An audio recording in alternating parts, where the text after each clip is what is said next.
थे कि जब एटम के आउटर ऑर्बिट से इलेक्ट्रॉन निकालना हो तो जो एनर्जी लगेगा उस एनर्जी को क्या कहा जाएगा? Ionization energy.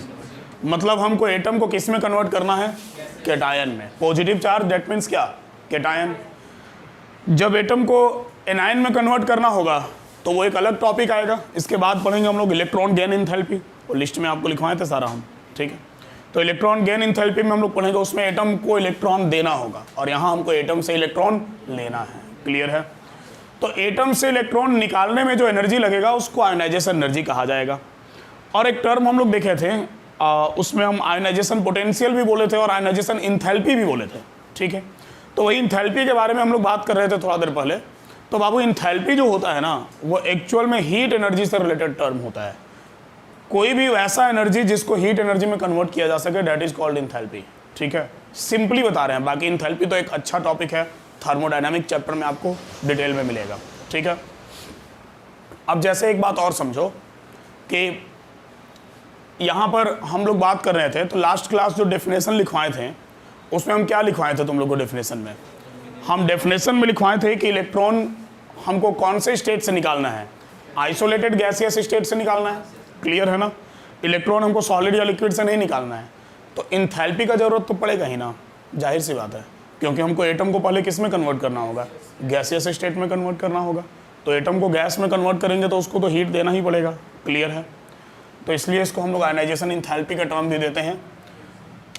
आयनाइजेशन एनर्जी में हम लोग इतना समझे थे, और शायद वेरिएशन के बारे में अभी नहीं समझे थे कि किधर से किधर जाएंगे तो आयनाइजेशन एनर्जी का वैल्यू कम होगा ज़्यादा होगा, ये हम लोग नहीं समझे थे, ठीक है। तो ज़रा समझ लें हम लोग। नेक्स्ट टॉपिक हम लोग नोट करेंगे, variation of ionization energy in periodic table. Periodic table में आयनाइजेशन एनर्जी का वेरिएशन, ठीक है। चलो देखा जाए जरा, पीरियोडिक टेबल में आयनाइजेशन एनर्जी का वेरिएशन क्या होगा।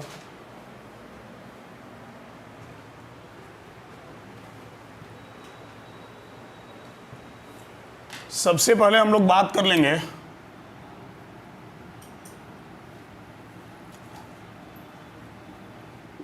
इन पीरियड। पीरियड के क्रॉस जाएंगे तो आयनाइजेशन एनर्जी क्या होगा? बढ़ेगा कि घटेगा? मतलब जब लेफ्ट टू राइट जाएंगे पीरियोडिक टेबल में तो आयनाइजेशन एनर्जी इंक्रीज करेगा या डिक्रीज करेगा? क्या होगा बताओगे? लेफ्ट टू राइट जाएंगे तो आयनाइजेशन एनर्जी बढ़ेगा कि घटेगा? क्या लग रहा? लेफ्ट टू राइट जा रहे थे तो साइज क्या हो रहा था एटम का? डिक्रीज हो रहा था, स्मॉल हो रहा था। नीचे की ओर आ रहे थे तो साइज इंक्रीज हो रहा था। तो उसी अकॉर्डिंग कुछ ऑर्डर बताना है कि लेफ्ट टू राइट जाएंगे तो आयनाइजेशन एनर्जी बढ़ेगा या घटेगा। इंक्रीज या डिक्रीज का मतलब ये कि ज़्यादा एनर्जी लगेगा या कम एनर्जी लगेगा? क्या लग रहा? देखो, ज़्यादा लगेगा। क्यों ज़्यादा लगेगा? छोटा हो रहा तो न्यूक्लियस और ऑर्बिट का फोर्स ऑफ अट्रैक्शन बढ़ रहा है। सही बात है, तो इलेक्ट्रॉन निकालने में एनर्जी तो ज़्यादा देना होगा ना। हाँ बिल्कुल सही है। जब हम लेफ्ट टू राइट जाएंगे तो बाबू एटम का साइज क्या होता चला जाएगा? एटम का साइज छोटा होता चला जाएगा। हालांकि ऐसे छोटा नहीं होगा, इतना छोटा नहीं होता है, लिटिल वेरिएशन आता है, बट फिर भी एटम का साइज लेफ्ट टू राइट छोटा होता है, ये हम लोग जानते हैं। क्लियर है? एक्सेप्ट नोबल गैस, ठीक है। तो जब एटम का साइज लेफ्ट टू राइट छोटा होगा तो क्या होगा? तो सर न्यूक्लियस और आउटर ऑर्बिट का जो डिस्टेंस है वो क्या होता जाएगा? कम होता जाएगा। तो भाई जब न्यूक्लियस और आउटर ऑर्बिट का डिस्टेंस कम होगा मतलब क्या? इफेक्टिव न्यूक्लियर चार्ज क्या हो रहा है? बढ़ रहा है। इफेक्टिव न्यूक्लियर चार्ज समझते हो ना? न्यूक्लियस और आउटर ऑर्बिट के बीच का जो अट्रैक्शन है उसी को हम लोग बोलते हैं इफेक्टिव न्यूक्लियर चार्ज। क्लियर है? तो न्यूक्लियस में पॉजिटिव है, आउटर ऑर्बिट में निगेटिव है। अगर लास्ट क्लास कोई ज्वाइन नहीं किया था तो थोड़ा सा इस बात को ध्यान से सुनना, क्लियर हो जाएगा कि न्यूक्लियस और आउटर ऑर्बिट के बीच में एक अट्रैक्शन होता है। आउटर ऑर्बिट नहीं, मतलब ऑर्बिट के बीच में एक अट्रैक्शन होता है। अट्रैक्शन क्यों होता है सर? बिकॉज न्यूक्लियस में होता है प्रोटॉन पॉजिटिव चार्ज, ठीक है, और ऑर्बिट में होता है इलेक्ट्रॉन निगेटिव चार्ज। तो पॉजिटिव निगेटिव में अट्रैक्शन तो होगा। क्लियर है? तो पॉजिटिव और निगेटिव के बीच में एक अट्रैक्शन होता है, उस अट्रैक्शन को हम लोग बोलते हैं इफेक्टिव न्यूक्लियर चार्ज, और उस इफेक्टिव न्यूक्लियर चार्ज को हम लोग रिप्रेजेंट करते हैं जेड इफेक्टिव से। क्लियर है? ये जेफ लिखता है, जेड इफेक्टिव, ये इफेक्टिव न्यूक्लियर चार्ज है। अब बात ऐसा है कि जब लेफ्ट टू राइट जा रहे हैं तो एटम का साइज छोटा होता जा रहा। जब एटम का साइज छोटा हो रहा तो साइज छोटा होगा तो ऑर्बिट जो है वो न्यूक्लियस के नजदीक आएगा, और जब ऑर्बिट न्यूक्लियस के नजदीक आएगा तो फोर्स ऑफ अट्रैक्शन इसका मतलब क्या हो गया? ज्यादा हो गया, क्योंकि चार्ज नजदीक है तो फोर्स ऑफ अट्रैक्शन भी तो ज्यादा होगा, तो इलेक्ट्रॉन निकालने में आपको एनर्जी भी ज्यादा देना पड़ेगा, क्योंकि एटम इलेक्ट्रॉन अपना मन से लॉस तो कर नहीं रहा, आप उसको एनर्जी दे के लॉस करवा रहे हैं। क्लियर है? तो आपको एनर्जी ज्यादा देना होगा। अगर ऑर्बिट न्यूक्लियस से दूर है तो फोर्स ऑफ अट्रैक्शन भी कम है, इलेक्ट्रॉन आसानी से निकल जाएगा। समझ गए बात को? तो on moving left to right ionization energy increases. चलेगा? जनरली लगाएंगे हम इसमें कि इंक्रीजेस जनरली, क्योंकि थोड़ा सा एक्सेप्शन अब मिलना चालू होगा। ठीक है? रेडियस वाले में कुछ नहीं था एक्सेप्शन, एक नोबल गैस था जो लास्ट में था, उसका एटम उसका साइज सबसे ज़्यादा बड़ा था। अपने पीरियड में नोबल गैस का साइज क्या होता है? सबसे बड़ा होता है। ठीक है? तो वो एक एक्सेप्शन था कि सबसे लास्ट में होते हुए भी सबसे बड़ा था। बट आयनाइजेशन एनर्जी के मामले में खैर वो एक्सेप्शन नहीं होगा, क्योंकि उसका लेफ्ट टू राइट हम जा रहे हैं तो आयनाइजेशन एनर्जी बढ़ रहा, तो उसका तो वैसे भी ज़्यादा होगा, साइज बड़ा होते हुए भी आयनाइजेशन एनर्जी ज़्यादा होगा। क्यों ज़्यादा होगा? क्योंकि उसका आउटर ऑर्बिट में 8 इलेक्ट्रॉन होता है, ऑक्टेट कंप्लीट है। तो ऑक्टेट कंप्लीट है तो भला वो क्यों इलेक्ट्रॉन लॉस करना चाहेगा? ना इलेक्ट्रॉन लेगा ना इलेक्ट्रॉन देगा। समझ गए बात को? तो इसमें हाँ, तो लेफ्ट टू राइट तो क्लियर हो गया। अब जब इन पीरियड क्लियर हो गया तो जरा इन ग्रुप की भी बात कर लें। ग्रुप में क्या होगा? ग्रुप मतलब नीचे की ओर आएंगे तो क्या होगा? आयनाइजेशन एनर्जी बढ़ेगा कि घटेगा? घटेगा। डिक्रीज करेगा आयनाइजेशन एनर्जी। इसलिए डिक्रीज करेगा बिकॉज जब डाउन द ग्रुप आते हैं तो एटम का साइज बड़ा होता है। ठीक है? देखो जितना भी पीरियोडिक प्रॉपर्टी है ना, वो सारा पीरियोडिक प्रॉपर्टी एटम के साइज पर ही डिपेंड करता है। ठीक है? साइज के बाद जितना पीरियोडिक प्रॉपर्टी का लिस्ट लिखवाए थे तुम लोग को, जो एक एक करके पढ़ना चालू किए हम लोग, पहला भी यही पढ़ रहे हैं साइज के बाद, ये सारा का सारा प्रॉपर्टी तुम्हारा डिपेंड करता है किसके ऊपर? एटम के साइज के ऊपर। ठीक है? तो जब लेफ्ट टू राइट गए तो आयनाइजेशन एनर्जी इंक्रीज हुआ क्योंकि एटम का साइज डिक्रीज हो रहा था। बट जब हम डाउन द ग्रुप आएंगे, नीचे की ओर आएंगे, तो एटम का जो साइज होता है वो क्या होता है? बड़ा होता है। तो जब एटम का साइज इंक्रीज करेगा देन न्यूक्लियस और ऑर्बिट के बीच का डिस्टेंस बढ़ जाएगा। तो डिस्टेंस बढ़ेगा तो फोर्स ऑफ अट्रैक्शन कम हो जाएगा, और फोर्स ऑफ अट्रैक्शन कम होगा तो इलेक्ट्रॉन निकालना आसान होगा। समझ गए बात को? आसानी से इलेक्ट्रॉन निकाला जा सकेगा। देन मोटे तौर पे दो बात, मोटे तौर पे मतलब सर पतले तौर पे क्या होगा? थोड़ा सा जनरली लगेगा लेफ्ट टू राइट वाले में, बट डाउन द ग्रुप वाले में कोई एक्सेप्शन नहीं है। नीचे की ओर आएंगे तो आयनाइजेशन एनर्जी रेडियली घटता ही चला जाएगा। समझ गए बात को? और लेफ्ट टू राइट जाएंगे तो आयनाइजेशन एनर्जी बढ़ेगा विथ लिटिल एक्सेप्शन। चलो पहले जरा ये पॉइंट हम नोट कर लेते। लिखो variation of ionization energy in periodic table. लिखो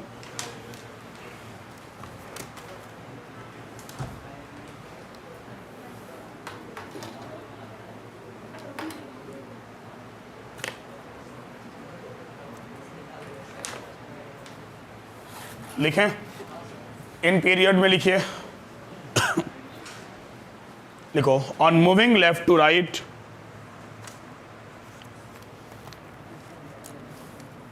on moving left to right, the value of ionization energy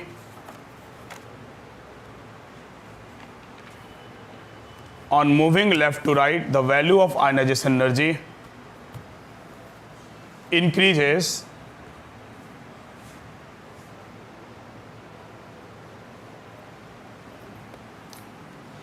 the value of ionization energy increases, full stop. It is due to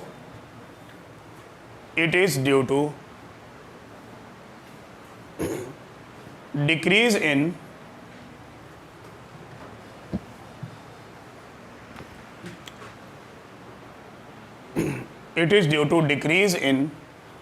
size of atom. It is due to decrease in size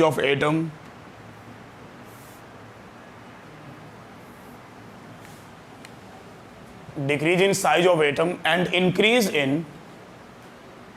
and increase in effective nuclear charge.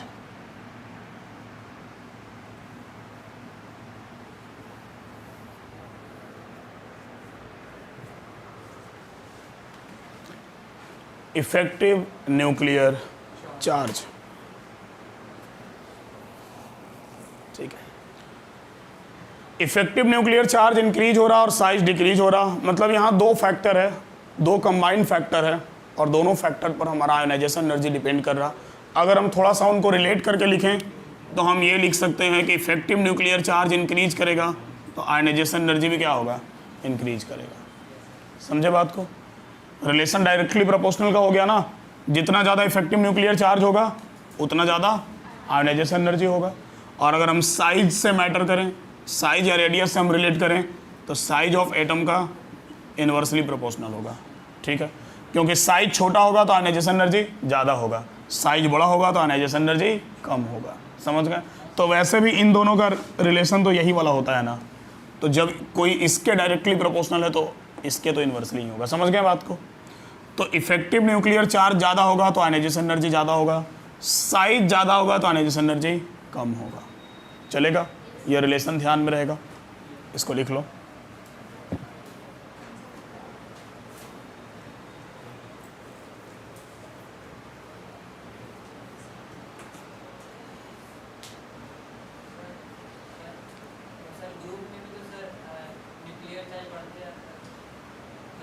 नीचे की ओर nuclear charge बढ़ता कहाँ है, घटता है। हाँ, तो effective nuclear charge तो घट रहा ना, एटम का साइज बड़ा हो रहा तो न्यूक्लियस और ऑर्बिट का डिस्टेंस तो बढ़ रहा है, तो डिस्टेंस बढ़ रहा तो फोर्स ऑफ अट्रैक्शन तो घट रहा ना, तो इफेक्टिव न्यूक्लियर चार्ज कम हो रहा। ठीक है, तो आयोनाइजेशन एनर्जी भी कम लग रहा। समझे नहीं? समझ गया ना? एकदम बिल्कुल ये रिलेशन परफेक्ट है। लेफ्ट टू राइट जाएंगे तो इफेक्टिव न्यूक्लियर चार्ज बढ़ रहा है, तो इफेक्टिव न्यूक्लियर चार्ज बढ़ रहा तो आयोनाइजेशन एनर्जी भी तो बढ़ रहा। डाउन द ग्रुप आएंगे तो इफेक्टिव न्यूक्लियर चार्ज भी तो कम होता है, तो आयोनाइजेशन एनर्जी भी कम होता है। ठीक है,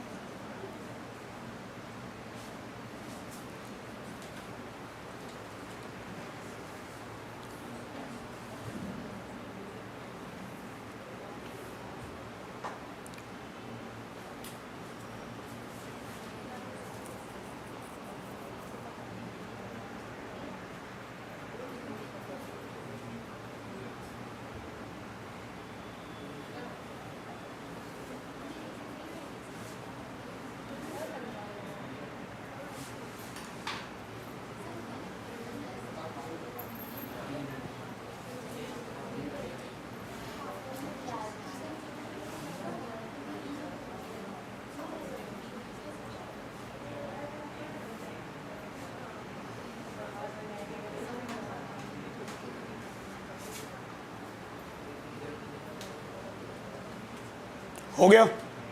अच्छा, हो गया क्या मतलब यही लिखना था ना सिर्फ?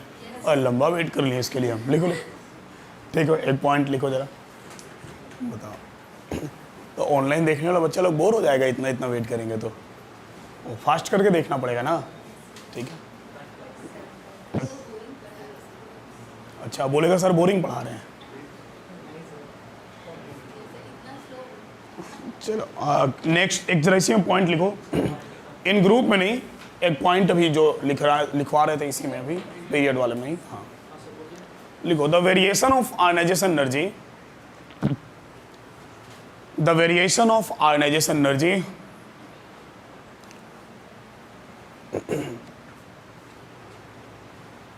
is not very smooth, is not very smooth,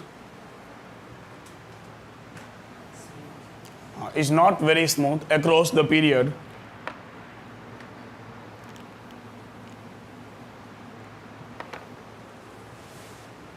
across the period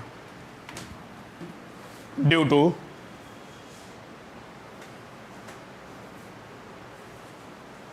half-filled and fulfilled effect, due to half-filled and fulfilled effect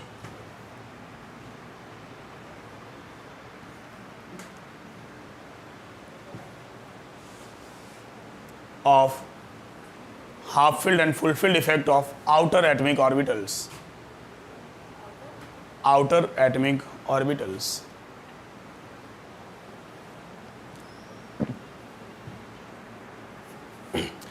अब देखो, बेसिकली तो हम लोग बात कर लिए, क्या बात कर लिए हम लोग ये बात कर लिए कि जब हम लेफ्ट टू राइट जा रहे हैं तो आयनाइजेशन एनर्जी का वैल्यू क्या हो रहा है, तो आयनाइजेशन एनर्जी का वैल्यू सर इंक्रीज हो रहा है, क्लियर है।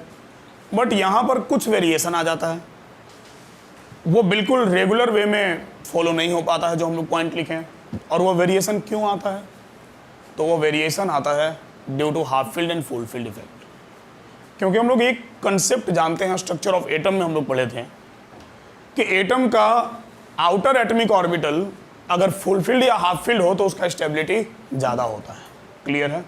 तो ये फुलफिल्ड और हाफ फील्ड वाला जो स्टेबिलिटी है ना, वो तुमको हर जगह जो पीरियोडिक प्रॉपर्टी होगा, साइज के अलावा जितना भी पीरियोडिक प्रॉपर्टी मिलेगा, वो हर जगह कुछ ना कुछ अपना इफेक्ट डालेगा। मतलब सर, मतलब ये कि जरा कुछ एग्जाम्पल्स देखो।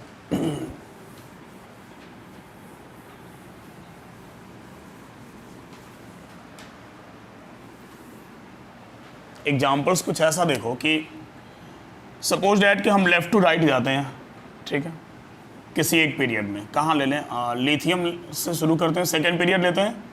Lithium, beryllium, boron, carbon, nitrogen, oxygen, fluorine और नियोन।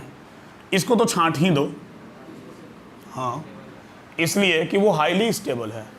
इस पूरे पीरियड में अगर किसी का सबसे ज़्यादा आयनाइजेशन एनर्जी होगा ना, तो वो इसी का होगा। क्योंकि पता है हमको कि इसके आउटर ऑर्बिट में एटमिक नंबर 10 है, तो आउटर ऑर्बिट में इसका पूरा 8 इलेक्ट्रॉन है, फुलफिल्ड है।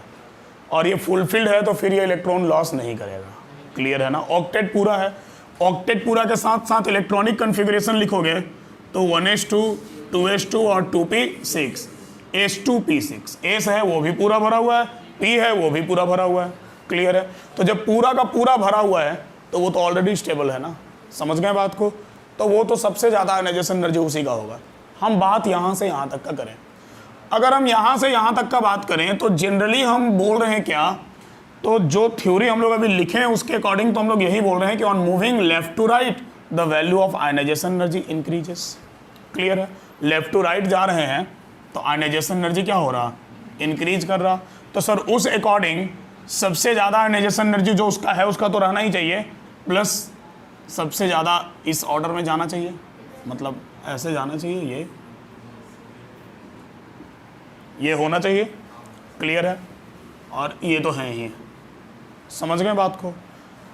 लेकिन बात ऐसा है कि यहाँ पर दो वैसा एटम आता है जो आयनाइजेशन एनर्जी के इस ट्रेंड को फेल कर देता है। मतलब सर, मतलब ये कि नाइट्रोजन का आयनाइजेशन एनर्जी ऑक्सीजन से ज़्यादा होता है। बेरिलियम का ionization energy, not very, this is boron actually, beryllium का आयनाइजेशन एनर्जी बोरोन से ज़्यादा होता है। यहाँ पर ये दो वेरिएशन देखने के लिए मिलता है। अब सर ये दो वेरिएशन देखने के लिए क्यों मिलता है, ज़रा उसके रीजन पे आइए। तो अभी जो हम पॉइंट लिखवाएं कि the variation of ionization energy across the period is not very smooth. और क्यों वेरी स्मूथ नहीं, तो sir due to half filled and full filled effect. अब हाफ फील्ड और फुल फील्ड इफेक्ट देखने के लिए तो इसका इलेक्ट्रॉनिक कन्फिग्रेशन लिखना पड़ेगा ना। देखो, बेरिलियम का एटॉमिक नंबर 4 होता है, 1s2, 2s2, ठीक है। और बोरोन का लिखोगे तो 1s2, 2s2 और 2p1। 2s2 outer atomic orbital S है और ये एस पूरा का पूरा भरा हुआ है, समझ गए बात को। जो बच्चे बाबू एस पी डी एफ के बारे में नहीं जानते हैं, अगर नहीं पढ़े हैं पीछे का क्लास तो ध्यान में रखिएगा। फिलहाल एस में 2 इलेक्ट्रॉन्स, पी में 6 इलेक्ट्रॉन, डी में 10 इलेक्ट्रॉन और एफ में 14 इलेक्ट्रॉन होता है, ठीक है। तो अगर ये पूरा का पूरा रहे तब वो स्टेबल होगा, और अगर पूरा ना रहे, आधा भी रहे, कंप्लीट आधा, तब भी वो स्टेबल होगा, ठीक है। स्टेबिलिटी दोनों में है, फुल फील्ड में और हाफ फील्ड में। हाँ, अब अगर इससे कम या इससे कम ज़्यादा उसके आगे पीछे तो फिर वो स्टेबल नहीं है, ठीक है। देखो, तो ये देखो, एस में मैक्सिमम 2 इलेक्ट्रॉन होता है और पूरा का पूरा 2 इलेक्ट्रॉन इसमें भरा हुआ है, तो ये तो भाई स्टेबल हो गया ना। तो आउटर एटॉमिक ऑर्बिटल तो इसका स्टेबल हो गया। अब इसका आउटर एटॉमिक ऑर्बिटल स्टेबल होने के कारण इसका जो आयनाइजेशन एनर्जी है, बेरिलियम का आयनाइजेशन एनर्जी बोरोन से ज़्यादा होता है। इसका 899 किलो जूल पर मोल होता है, ठीक है, बेरिलियम का, ठीक है। तो वहीं बोरोन का जो आयनाइजेशन एनर्जी है वो 809 किलो जूल पर मोल होता है। समझ गए बात को? तो ये 99 किलो जूल का डिफरेंस है। क्लियर है? इसके बाद देखो, जब हम कार्बन, नाइट्रोजन, ऑक्सीजन में जाते हैं, तो अब जरा नाइट्रोजन में आइए। नाइट्रोजन का एटॉमिक नंबर 7, तो 1s2 2s2 2p3 होगा। 7 है, 2 2 4 3 7, 2p3। p में मैक्सिमम इलेक्ट्रॉन होता है कितना? 6, और हाफ फील्ड उसका होगा 3। देखो हाफ फील्ड है, तो भाई हाफ फील्ड है तो ये भी स्टेबल हो गया। अब जो स्टेबल होता है वो इलेक्ट्रॉन का लेन देन नहीं करना चाहता है। क्लियर है? हालांकि ये इलेक्ट्रोनेगेटिव एलिमेंट है, इलेक्ट्रॉन लेगा, बट ये इलेक्ट्रॉन देना तो अब नहीं चाहेगा, क्योंकि फुल फील्ड है तो इलेक्ट्रॉन लॉस नहीं करेगा। समझ गए बात को? और जब ये इलेक्ट्रॉन लॉस नहीं करेगा, सॉरी फुल फील्ड नहीं, हाफ फील्ड है, तो हाफ फील्ड है, इलेक्ट्रॉन लॉस नहीं करना चाहेगा, तो इसका आयनाइजेशन एनर्जी ऑक्सीजन से ज़्यादा हो जाएगा। क्लियर है? ऑक्सीजन, नाइट्रोजन का जो आयनाइजेशन एनर्जी है ये 1402 किलो जूल पर मोल होता है। तो ऑक्सीजन का जो आयनाइजेशन एनर्जी है वो 1312 किलो जूल पर मोल होता है। क्लियर है? जबकि लेफ्ट में है ऑक्सीजन, सॉरी राइट में है ऑक्सीजन, तो ऑक्सीजन का नाइट्रोजन से ज़्यादा होना चाहिए, ठीक है। बट आप देख पा रहे हैं बिल्कुल उल्टा है, नाइट्रोजन का ही ऑक्सीजन से ज़्यादा है। और उसके पीछे का रीजन क्या होगा? तो उसके पीछे का रीजन होगा half field of nitrogen. Nitrogen का जो आउटर ऑर्बिटल है वो हाफ फील्ड है। चलेगा? तो आप जब भी आयनाइजेशन एनर्जी डिसाइड करेंगे, कुछ स्पेशल ग्रुप्स के बारे में ध्यान में रखेंगे। स्पेशल ग्रुप्स मतलब सर, मतलब जिसका आउटर ऑर्बिट हाफ फील्ड और फुल फील्ड होता ही है, ठीक है। क्योंकि एक बात तो जानते हो ना कि किसी एक ग्रुप के एटम के आउटर ऑर्बिट में जितना इलेक्ट्रॉन होगा उस ग्रुप के सारे एटम में उतना ही होगा। तो नाइट्रोजन कौन सा ग्रुप है? ग्रुप 15 है, ठीक है।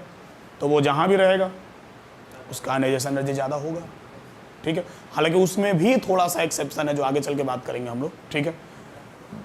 नियोन मतलब ग्रुप 18 जहाँ भी रहेगा वहाँ होगा। और दूसरा ग्रुप 2, क्योंकि ग्रुप 2 के एस में 2 इलेक्ट्रॉन होता है लास्ट में। मैग्नीशियम भी लिखोगे तो लास्ट में S2 आएगा, ठीक है। तो S2 जहाँ जहाँ आएगा तो एस में 2 इलेक्ट्रॉन है, तो एस में 2 इलेक्ट्रॉन है तो फिर वो फुल फील्ड है। फुल फील्ड है तो इलेक्ट्रॉन लॉस नहीं करना चाहेगा। समझ गए बात को? हालांकि मैग्नीशियम वगैरह में आते हैं तो वो इलेक्ट्रोपॉजिटिव कैरेक्टर का होता है, तो इलेक्ट्रॉन तो लॉस करता ही है, ठीक है। लेकिन फिर भी अपने आस पड़ोस वाले से उसका आयनाइजेशन एनर्जी ज़्यादा होगा। अब मैग्नीशियम के पहले कौन है? सोडियम है। तो सोडियम भी इलेक्ट्रोपॉजिटिव है, वो भी इलेक्ट्रॉन लॉस आसानी से करता है, मैग्नीशियम भी आसानी से करता है। लेकिन जब दोनों को आपस में कंपेयर करेंगे तो आयनाइजेशन एनर्जी ज़्यादा किसका हो जाएगा? मैग्नीशियम का। समझ गए बात को? तो ये केस ध्यान में रखिएगा। तो 2-3 बात ध्यान में रहेगा। क्या ध्यान में रहेगा सर? जब हम लेफ्ट टू राइट मूव करेंगे आयनाइजेशन एनर्जी इंक्रीज करेगा जनरली, ठीक है। हाँ, जनरली हम लगा के ही चलेंगे भाई। समझ गए बात को? 2 जगह वेरिएशन आएगा, यहाँ आता है बट इसको हम वेरिएशन मान के नहीं चलेंगे, क्योंकि सबसे लास्ट वाले का वैसे भी रूल के अकॉर्डिंग भी ज़्यादा होगा और उसका वैसे भी ज़्यादा होगा, ठीक है। तो वेरिएशन 2 जगह आएगा। कहाँ कहाँ?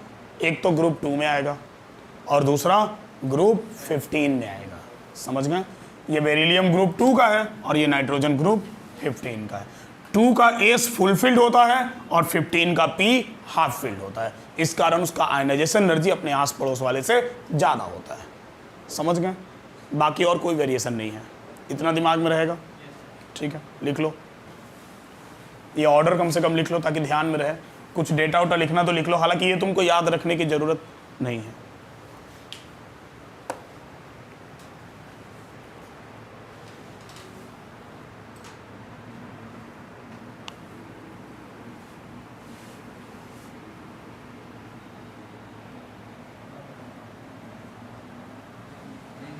लिखिए, ये तो क्लियर हो गया। इसके बाद लिखो इन ग्रुप।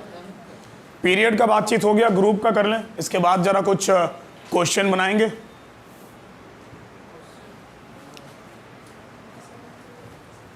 एक डीपीपी तुम लोग को दे देते हैं आज इस चैप्टर का।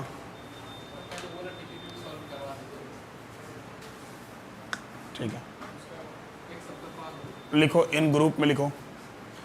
ग्रुप वाले में कोई ज़्यादा प्रॉब्लम नहीं है, ये इजीली हम लोग समझ जाएंगे। लिखो on moving down the group,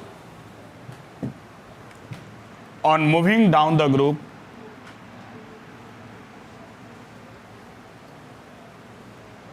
the value of ionization energy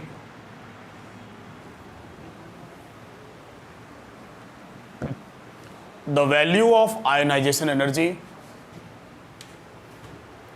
decreases radially, decreases radially। ये एक रेडियली अपना डिक्रीज होता जाता है, इसमें कोई लोचा नहीं है। हाँ, decreases radially, full stop. It is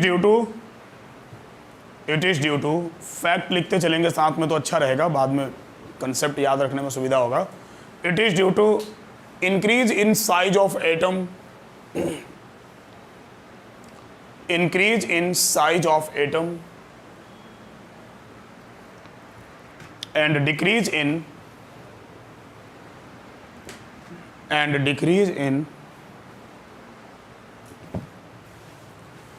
effective nuclear charge and decrease in effective nuclear charge।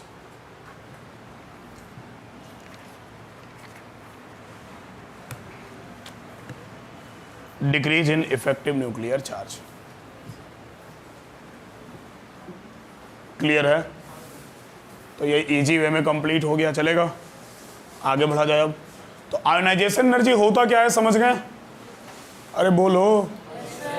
ठीक है, हाँ, ताकि जो ऑनलाइन देखे उसको लगे सामने कुछ नालायक जनता बैठा हुआ है। ठीक है, तो ये तो हो गया। अब हम लोग का नेक्स्ट टॉपिक है इलेक्ट्रॉन गेन एंथैल्पी। लेकिन इलेक्ट्रॉन गेन एंथैल्पी के पहले हम लोग कुछ आयनाइजेशन एनर्जी का क्वेश्चन बना ले, और रेडियस से रिलेटेड भी क्वेश्चन अभी बाकी है। ठीक है, तो चलो कुछ डीपीपी या कुछ क्वेश्चन बैंक से क्वेश्चन बनाते हैं। ठीक है, एक जरा डीपीपी हम लेके आए पहले।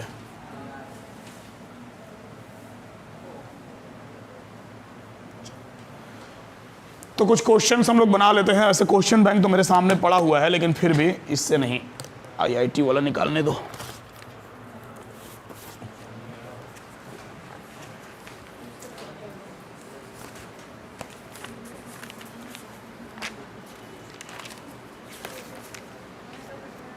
पीरियोडिसिटी ऑफ एलिमेंट्स कितना पेज नंबर में है भाई? Classification and periodicity 159।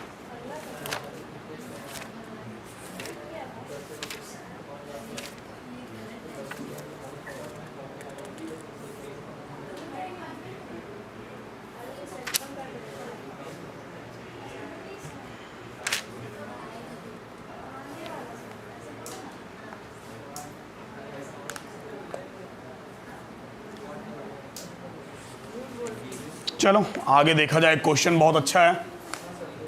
ये क्वेश्चन तुमसे पूछा गया है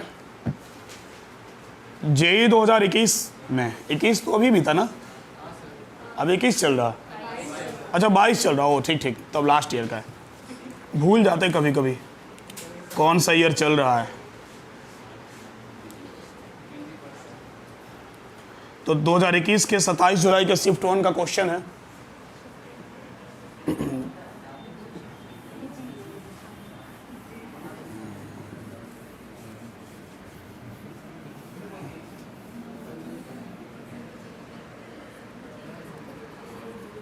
लिखो, क्वेश्चन है the correct order of first ionization enthalpy is, the correct order of first ionization enthalpy is. First ionization enthalpy का मतलब समझ रहे हो? मतलब पहली बार इलेक्ट्रॉन निकाला गया, एक बार कैटायन बना दिए, एक पॉजिटिव चार्ज आया, फिर उससे एक निकाल दिए, तो अब की बार जो एनर्जी लगेगा 2 पॉजिटिव चार्ज आ जाएगा। अब की बार जो एनर्जी लगेगा वो सेकंड आयनाइजेशन एनर्जी, फिर एक निकाल दिए, थर्ड आयनाइजेशन एनर्जी। समझ रहे हैं ना? लिखवा देंगे वैसे हम इसके बाद, ठीक है। तो करेक्ट ऑर्डर आपको बताना है। Option number A is MgSAlP, option number B is MgAlS and P, option number C is AlMgS and P, option number D is MgAlP and S। वाह गजब, शानदार क्वेश्चन, जो पढ़े उसी से है डायरेक्ट। क्या बात है, तब तो IIT में एक क्वेश्चन बन जाएगा तुम लोग का ऐसे ही। हाँ सही में, बताओ जरा आंसर।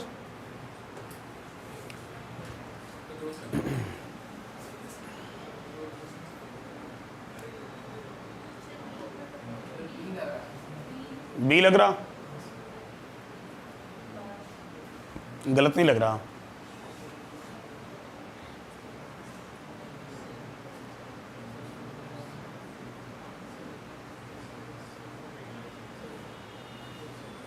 क्या और किसी को कुछ लग रहा?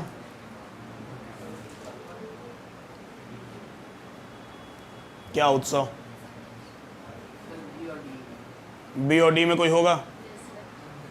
हम दोनों ऑप्शन हटा दिए।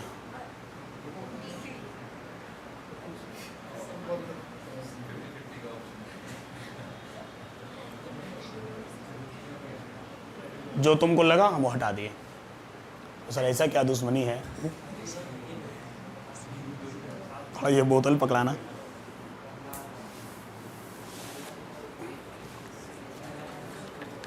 Option number C is correct.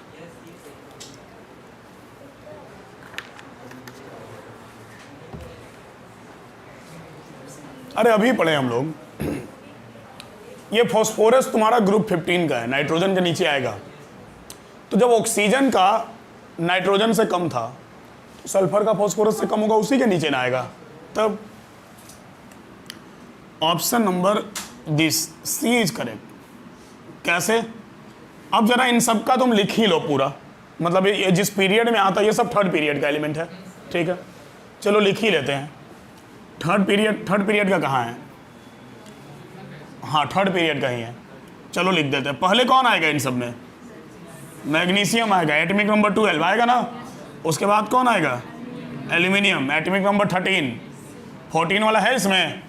नहीं है। 14 किसका होता है? सिलिकॉन का है ही नहीं, छोड़ो नहीं है तो। इसके बाद आएगा तुम्हारा कौन? फॉस्फोरस 15, और उसके बाद कौन आएगा? सल्फर 16, ठीक है भाई। मैग्नीशियम कौन से ग्रुप का है? ग्रुप 2 का है कि नहीं? तो ग्रुप 2 का है। 2 के बगल में कौन आता है? ग्रुप 13 आता है पीरियोडिक टेबल में। 2 के बाद डायरेक्ट ग्रुप 13 ना आता है। अरे बीच में डी ब्लॉक तो वो नीचे दब गया है ना, तो 2 के बाद तो डायरेक्ट 13 आता है, ठीक है। तो मैग्नीशियम के बाद बाबू एल्यूमिनियम आ रहा है, तो एल्यूमिनियम से मैग्नीशियम का ज़्यादा ना होगा। इसके जस्ट ऊपर वाला अभी हम लोग लिखे थे। मैग्नीशियम के ऊपर कौन था? बेरिलियम। एल्यूमिनियम के ऊपर कौन था? बोरोन। सिलिकॉन के ऊपर हो जाएगा कार्बन। फॉस्फोरस के ऊपर नाइट्रोजन, और सल्फर के ऊपर ऑक्सीजन। बेरिलियम का बोरोन से ज़्यादा था कि नहीं था? बोलो, बेरिलियम का बोरोन से ज़्यादा था ना। तो भाई मैग्नीशियम का एल्यूमिनियम से ज़्यादा नहीं होगा? होगा कि नहीं? क्योंकि ये ग्रुप 2 का है, तो ग्रुप 2 का उसके बगल वाले से ज़्यादा होता है, तो मैग्नीशियम का एल्यूमिनियम से ज़्यादा होगा कि नहीं होगा? अब जरा इसमें आओ, इन दोनों में, फॉस्फोरस और सल्फर में। तो भाई नाइट्रोजन का ऑक्सीजन से ज़्यादा था ना, तो जब नाइट्रोजन का ऑक्सीजन से ज़्यादा था तो फॉस्फोरस का किससे ज़्यादा होगा? सल्फर से ज़्यादा होगा। इसका इससे ज़्यादा था, तो यही ऑर्डर ना सब जगह फॉलो होगा, नीचे भी, ठीक है। तो इसका इससे ज़्यादा होगा कि नहीं होगा? समझ रहे हो बात को? जब बेरिलियम का बोरोन से ज़्यादा था तो भाई उसके नीचे वाले का भी तो उसके बगल वाले से ज़्यादा होगा, ये भी तो ग्रुप 2 का है। जब नाइट्रोजन का ऑक्सीजन से ज़्यादा था तो फॉस्फोरस का भी तो सल्फर से ज़्यादा होगा। लेकिन बात ऐसा है कि इन दोनों के बाद ये दोनों राइट में आता है, ठीक है। तो जो राइट में आएगा उसका आयनाइजेशन एनर्जी सबसे ज़्यादा होगा। तो पहले हम इन दोनों को लिखेंगे, उसके बाद इन दोनों को लिखेंगे। तो इन दोनों में सबसे ज़्यादा किसका? फॉस्फोरस का। फॉस्फोरस से कम किसका? सल्फर का, और ये दोनों इन दोनों से लेफ्ट में है, तो लेफ्ट टू राइट वैल्यू बढ़ता है, तो लेफ्ट वाले का कम होगा ना। तो अब इन दोनों में पहले कौन आ जाएगा? एल्यूमिनियम, और उसके बाद कौन आएगा? सॉरी, नॉट एल्यूमिनियम, पहले कौन आ जाएगा? मैग्नीशियम, और उसके बाद आएगा एल्यूमिनियम। ऑप्शन नंबर सी, सी, PSMgAl। क्लियर हुआ कि नहीं हुआ ये बताओ हमको। नहीं हुआ तो दोबारा बताएंगे। आयुष समझा? समझ गया ना? अगर क्लियर नहीं हो रहा, याद रखने में समस्या है, तो देखो एक सीधा सा बात है, पीरियोडिक टेबल तुम्हारे पास जो है, ये जो पीरियोडिक टेबल बना हुआ है, ये S ब्लॉक, ये D ब्लॉक, ये P ब्लॉक है ना, ऊपर वाले में तो S के बाद डायरेक्ट P आता है हमारा, तो ये तुम्हारा ग्रुप 1 है, ये ग्रुप 2 है ना। 1 और 2 के बाद ये तो D तो नीचे हो गया ना, फिर 2 के बाद तुम्हारा डायरेक्ट कौन आता है? 13, 14, 15, 16, 17 और 18। तुम कुछ बात याद रखो। क्या याद रखे सर? ग्रुप 2 का आयनाइजेशन एनर्जी ग्रुप 13 से कम नहीं होगा, ज़्यादा होगा। 2 है तो H2 है ना। अरे भाई 2 का 13 से ज़्यादा ना है, बेरिलियम का बोरोन से ज़्यादा है, मैग्नीशियम का एल्यूमिनियम से ज़्यादा है। समझे बात को? तो 2 का 13 से ज़्यादा होगा, और 15 का, ग्रुप 15 का ग्रुप 16 से ज़्यादा होगा। होगा कि नहीं? देखो नाइट्रोजन 15 का है, 16 से ज़्यादा है उसका, क्योंकि ये हाफ फील्ड है, P3 है। तो जब एक P3 है ना, तो उसके नीचे जितना आएगा सब P3 होगा। जब एक H2 है ऊपर का ना, तो उसके नीचे जितना आएगा सब H2 होगा, क्योंकि एक ग्रुप का जितना एलिमेंट होता है सबका वैलेंस इलेक्ट्रॉन तो सेम होता है। समझ रहे हो बात को? क्लियर हुआ? तो इसलिए फास्फोरस का सल्फर से ज़्यादा होगा। ठीक है, मतलब जस्ट अभी इसके ऊपर हम लोग ये वाला बात पढ़े थे, और आपसे क्वेश्चन में ये पूछ दिया गया, तो इतना में आप कंफ्यूज होइएगा तो कैसे काम चलेगा? समझ गए ना आप? नहीं ना होगा दिक्कत। तो उसका ऑप्शन नंबर सी। और ढूंढते हैं क्वेश्चन इसमें अच्छा अच्छा।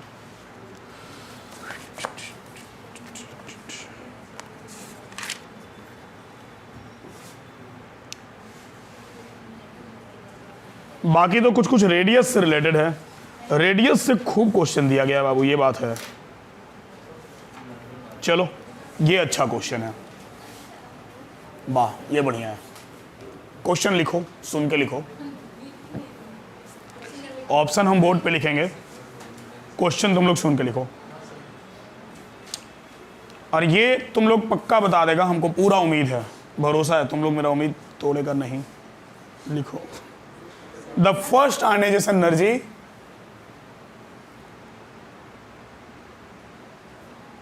ब्रैकेट में लिख लो in kilo joule per mole, unit है kilo joule per mole. The first ionization energy bracketed in kilo joule per mole bracket बंद of NaMgAlSi, sodium, magnesium, aluminium, silicon. NaMgAlSi, sodium, magnesium, aluminium, silicon respectively are इधर दिखेगा, इसमें इधर लिख दे, kilo joule per मोल में दिया हुआ है। अब तुम बोलेगा सर वैल्यू तो आप बताएं नहीं कैसे निकालना है, और याद बोले कि करना ही नहीं है, कोई दिक्कत नहीं है, कंसेप्ट पता तो सब पता। IIT कंसेप्ट पे चलता है।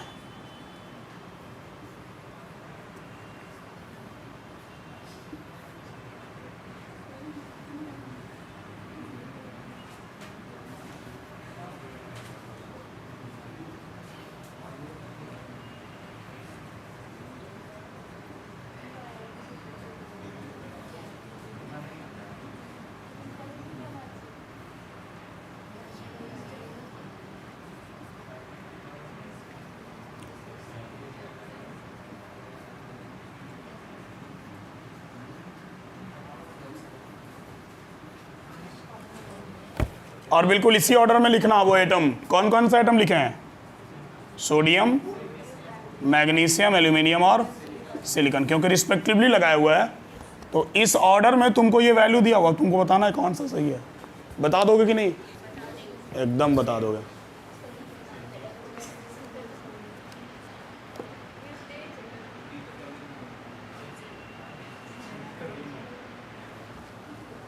बोलना भी सही है, बी कैसे होगा बाबू? बी में देखो, इन सब में अगर किसी का हाईएस्ट आयनाइजेशन एनर्जी है तो 786 है, और तुम बता रहा कि सोडियम का सबसे ज्यादा है, ये मानने लायक बात है? बोलो ठीक है, डी होगा।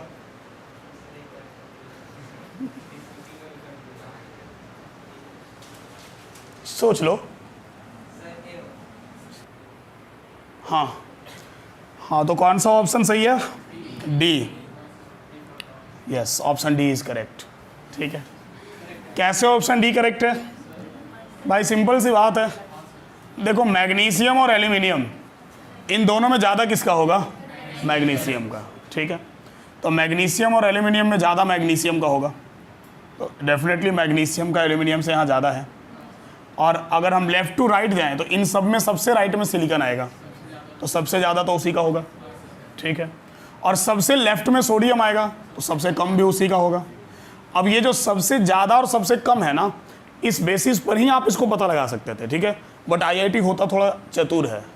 चतुर इस वे में होता है, एक मिनट, चतुर ये इस वे में होता है ना, ठीक है, कि सबसे कम और सबसे ज़्यादा, सबसे कम सबसे ज़्यादा, ऐसा दो ऑप्शन दे दिया है। ठीक है, तो यहाँ डिसाइड करने वाला फैक्टर तुम्हारा था कौन एक्चुअल में? मैग्नीशियम और एल्यूमिनियम। समझ गए बात को? क्योंकि कम ज़्यादा तो दो ऑप्शन में दिया हुआ था। जनरली बच्चा लेफ्ट और राइट वाले को तुरंत पकड़ता है कि देखे जरा लेफ्ट और राइट वाला, कम और ज़्यादा वाला पकड़े, हाँ तो एक बेनिफिट तो होगा, कम से कम 50% तो छांट दिए उससे। समझ गए बात को? तो मेन डिसाइड कर गया तुम्हारा, ये चलेगा। चलो नेक्स्ट क्वेश्चन पे आते हैं।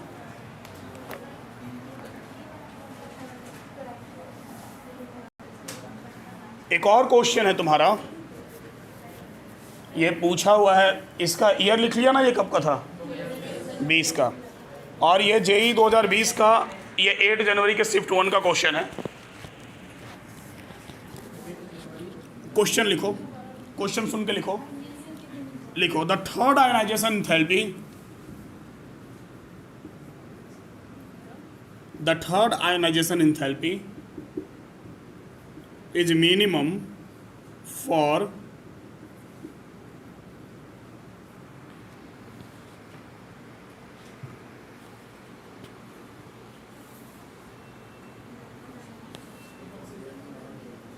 the third ionization energy is minimum for, third ionization energy इनमें से किसका कम होगा? थर्ड आयनाइजेशन एनर्जी मतलब समझ रहे हो? पहले सबका इलेक्ट्रॉनिक कॉन्फ़िगरेशन तुम्हारे दिमाग में रहना चाहिए, एक एक करके इलेक्ट्रॉन निकालना है, तो तीसरा इलेक्ट्रॉन निकालने में किस में कम एनर्जी लगेगा ये पूछ रहा है। बाकी शुरुआत के दो का बात नहीं हो रहा, वो आप निकाल लीजिएगा पहले। तीसरा इलेक्ट्रॉन निकालने में सबसे कम एनर्जी किस में लगेगा? ज़रा देखो, हम एक मिनट, थोड़ा वो बाहर कोई आया, थोड़ा मिल के आते हैं। बताओगे थर्ड आयनाइजेशन एनर्जी सबसे कम किसका होगा? कुछ आइडिया आया? चलो सबका इलेक्ट्रॉनिक कॉन्फ़िगरेशन लिखते हैं। ठीक है,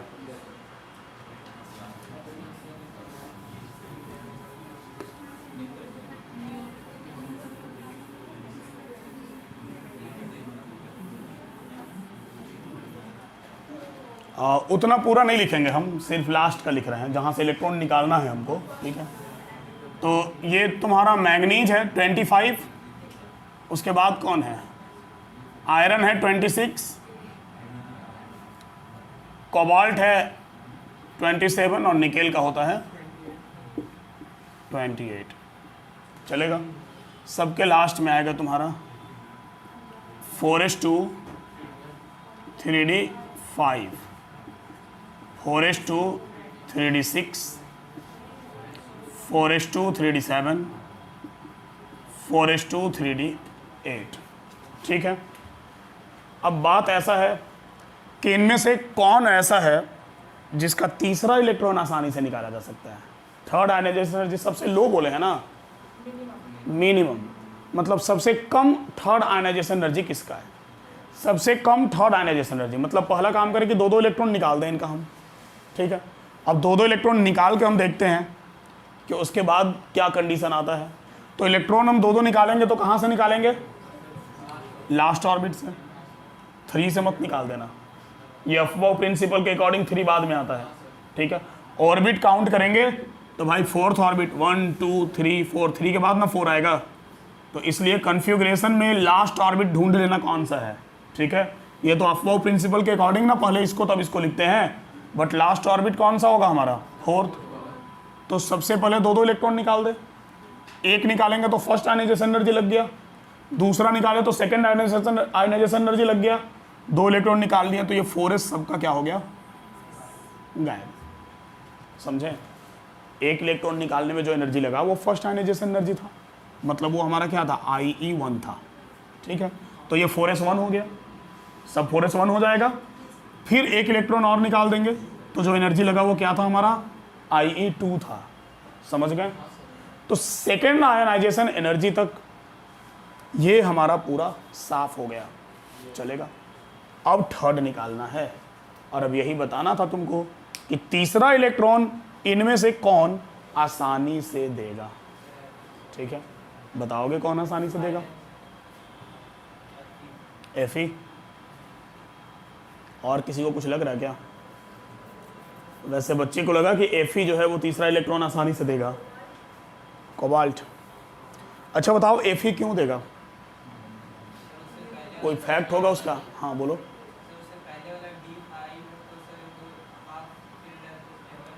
हाँ ये तो देगा नहीं, एकदम सही बात है, ये D5 है, D में मैक्सिमम 10 होता है, 5 है तो हाफ फील्ड है, तो ये तो देगा नहीं, लेकिन Fe देगा, एकदम सबसे आसानी से देगा। इसलिए देगा क्योंकि एक देने के बाद वो भी क्या बन जाएगा D5, और D5 बनेगा तो वो स्टेबल हो जाएगा।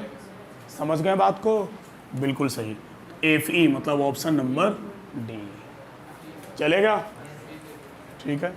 हाँ Fe जो है वो एक इलेक्ट्रॉन आसानी से देगा, क्योंकि अगर Fe से हम तीसरा इलेक्ट्रॉन जैसे ही निकालेंगे ये क्या बन जाएगा 3D5, और 3D5 मतलब कि ये हाफ फील्ड हो गया, और जब हाफ फील्ड हो गया तो स्टेबल हो गया, तो स्टेबल तो कोई भी होना चाहता है, समझ गए। हाँ तो ये देना भी चाहेगा स्टेबल होने के लिए, क्लियर हो गया ना, तो option number D is correct. Clear है, देखो बच्चा सही कंसेप्ट लगा रहा है, ठीक है, मतलब बाकी लोग भी लगा रहे हैं, ठीक है, बट सही ट्रैक पे जा रहा है, एकदम नीचे मत होने देना, ठीक है, मेंटेन रहेगा बेटर रहेगा।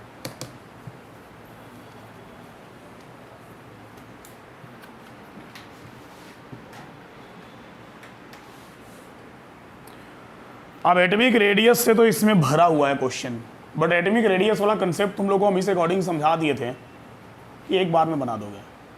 आइसो इलेक्ट्रॉनिक्स एकदम भरा हुआ है, और आइसो इलेक्ट्रॉनिक्स का तो सीधा सा कंसेप्ट था, जितना ज़्यादा निगेटिव चार्ज उतना बड़ा रेडियस, जितना ज़्यादा पॉजिटिव चार्ज उतना छोटा रेडियस।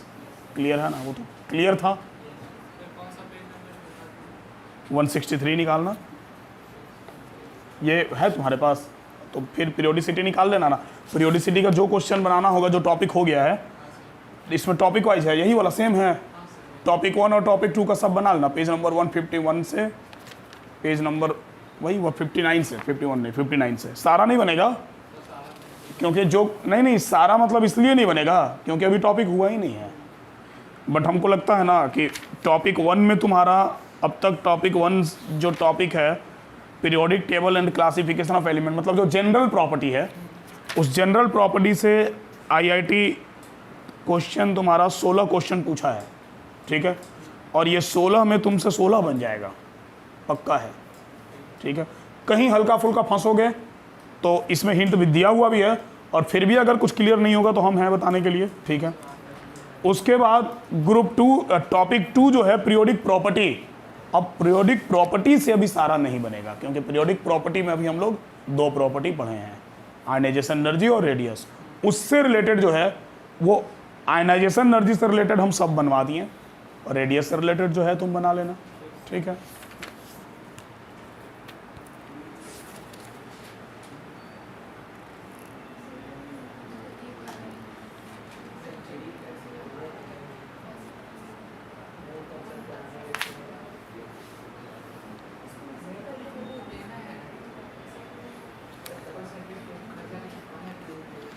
एक और क्वेश्चन इससे बचा, जब सब बना लिए तो एक और बचा, उसको क्यों छोड़ना है? हालांकि एक नहीं बचा, बचा 2, बना ही लेते हैं ना, ख़त्म ही करते हैं। तो हो सकता है क्वेश्चन बैंक सारे बच्चों के पास नहीं हो, आप वैसे आप ले लीजिएगा, बहुत अच्छा रहेगा। लीजिएगा तो यही वाला लीजिएगा। अब हम वीडियो में ऊपर नहीं दिखा सकते हैं, आप यहीं देख लीजिए, प्रमोशन हो जाएगा। फिर वो पेड प्रमोशन करना नहीं है। होगा नहीं।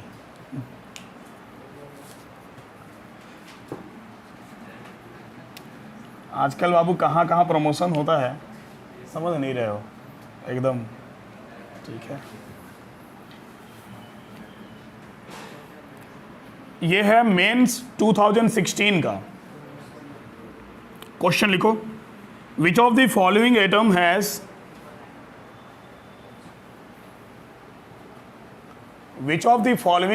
Has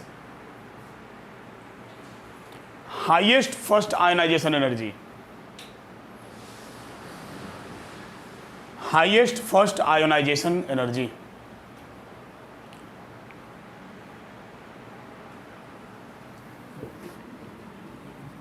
options are sodium, potassium, scandium, rubidium.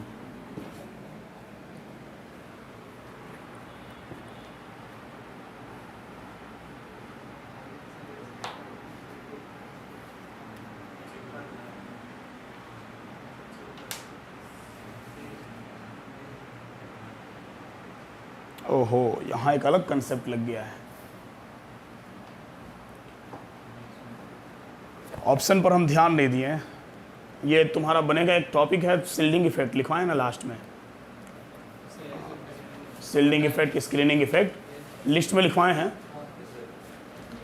ये उस पर डिपेंड कर रहा, बिकॉज देखो एक बात समझो जरा, इसके लास्ट में तुमको मिलेगा 3s1, इसके लास्ट में मिलेगा 4s1, इसके लास्ट में मिलेगा तुमको सोडियम, पोटासियम, रुबिडियम, इसके लास्ट में तुमको मिलेगा 5s1। और जब स्कैंडियम में आओगे, ठीक है, तो स्कैंडियम का एटॉमिक नंबर कितना होता है? स्कैंडियम का एटॉमिक नंबर होता है 21, ठीक है। तो 21 जब होगा तो इसका हो जाएगा तुम्हारा क्या, इसका हो जाएगा 4s2 3d1, ठीक है, 4s2 3d1। क्लियर है? बेसिकली ये क्वेश्चन पूरा कंफ्यूज करने के लिए दिया गया है। ये क्वेश्चन दिखने में छोटा है, लेकिन इस क्वेश्चन में दो टॉपिक का कंसेप्ट इतना बढ़िया से यूज किया हुआ है कि बच्चा यहाँ भरपूर कोशिश है उसका मिस्टेक करने का। कारण क्या है कि बच्चा एक तो देखेगा कि ये S1 मतलब सबका एस हाफ फील्ड है, तो उसके दिमाग में आएगा कि इन तीनों में से तो कोई होगा नहीं, मतलब इन तीनों में से स्कैंडियम उसके दिमाग में नहीं आएगा। स्कैंडियम इसलिए दिमाग में नहीं आएगा क्योंकि तुमसे क्या पूछा है, सबसे ज़्यादा किसका होगा, तो उसको लगेगा कि ये तो 3d1 है, ये तो D का 1 इलेक्ट्रॉन आसानी से लॉस कर ही देगा, ठीक है, D का 1 इलेक्ट्रॉन आसानी से लॉस कर देगा। बट ये 1 मिनट, सबसे कम पूछा है कि सबसे ज़्यादा पूछा है? हाईएस्ट पूछा है ना, हाँ। तो बच्चा को ये लग जाएगा कि ये D का 1 इलेक्ट्रॉन तो आसानी से लॉस कर देगा। 1 मिनट, D का 1 इलेक्ट्रॉन तो ये आसानी से लॉस कर देगा, और D का 1 इलेक्ट्रॉन आसानी से लॉस कर देगा तो इसका सबसे कम होगा। लेकिन ये सब तो हाफ फील्ड है, आसानी से लॉस करेगा नहीं, ठीक है। तो ये स्टूडेंट का लिस्ट में ये सबसे कम आयनाइजेशन एनर्जी वाले कैटेगरी में आएगा, बट एक्चुअल में इसका आयनाइजेशन एनर्जी सबसे ज़्यादा होगा। और इसके पीछे का रीजन है सिल्डिंग इफेक्ट, जो टॉपिक अभी हुआ नहीं है। बट आप क्वेश्चन टिक करके रख लीजिए, जिस दिन वो टॉपिक आएगा हम वापस ये क्वेश्चन फिर से बनवाएंगे। क्लियर है?